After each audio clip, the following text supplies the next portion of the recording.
comment il peut facilement glisser sur le sol. Le club, tu as vu, je le mets vers la droite, mais à l'impact, il va être beaucoup plus neutre à l'impact. Ici, pas l'autre. Après, avec le même club, là j'ai un 54 degrés. Tu peux tout varier. Tu mets ton club un peu moins à droite, tu auras une balle un peu plus basse. En fait, il y a 3 trucs qu'on veut faire en même temps. On va jouer en refermant la face de club. J'ai rien inventé, c'est un truc qui est à la mode en ce moment, on entend parler partout. Mais ça marche tellement bien, il faut que je le raconte à ma sauce. Donc en fait, on va jouer en refermant le club, mais on ne veut pas refermer le club comme ça. En fait, tu peux démarrer le club un peu ouvert. Et le jeu, ça va être d'essayer d'appliquer cette force-là. Donc en fait, je suis en train de lancer, avec mes doigts là, je suis en train de lancer ça, qui viennent de l'autre côté, là. Donc en fait, si je faisais que ça, et je ne vais pas faire que ça ferait un truc comme ça. Mais on ne va pas faire ça. Parce qu'en même temps qu'on fait ça, on va tourner. Parce que ta mission, quand tu essayes ce coup-là, c'est de garder le shaft lean, c'est-à-dire garder le manche un peu devant. Donc en fait, sur le coup que je veux te raconter, on ne veut pas arriver là à l'impact. Donc en fait, il va falloir faire ça et tourner pour que tu arrives comme ça à l'impact. Et le dernier truc qui est mon préféré, on va un tout petit peu rouler le club vers la gauche pour qu'il reste square à l'arc de cercle que tu es en train de faire. Et là, ça commence à être très cool. Et écoute ce bruit.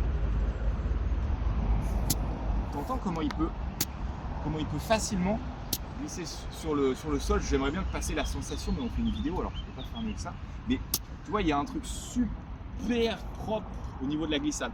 Et là, après, tu peux commencer à faire un peu ce que tu veux en trajectoire. Donc, ici, là, par exemple, là, je te fais une balle haute. Moi, je veux aller là-bas. Le club, tu as vu, je le mets vers la droite, mais à l'impact, il va être beaucoup plus neutre à l'impact. Ici, pas l'autre. Après, avec le même club, là j'ai un 54 degrés. Tu peux tout varier. Tu mets ton club un peu moins à droite, tu auras une balle un peu plus basse. Tu peux rentrer celle-là. Tu peux faire encore plus basse si tu veux, c'est que tu t'installes normal. Mais c'est le même genre de truc en fait, il y a un peu de ça, mais tu veux tourner pour garder ton shaft lean. Il n'y a plus besoin de fermer la face parce qu'elle est déjà neutre là.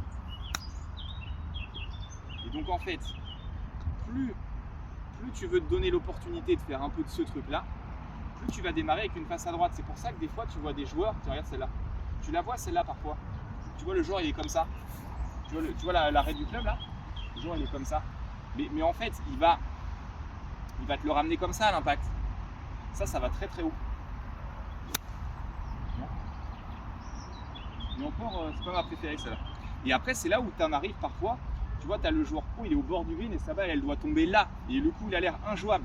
Et le gars il commence comme ça, et il fait ça après, tu vois.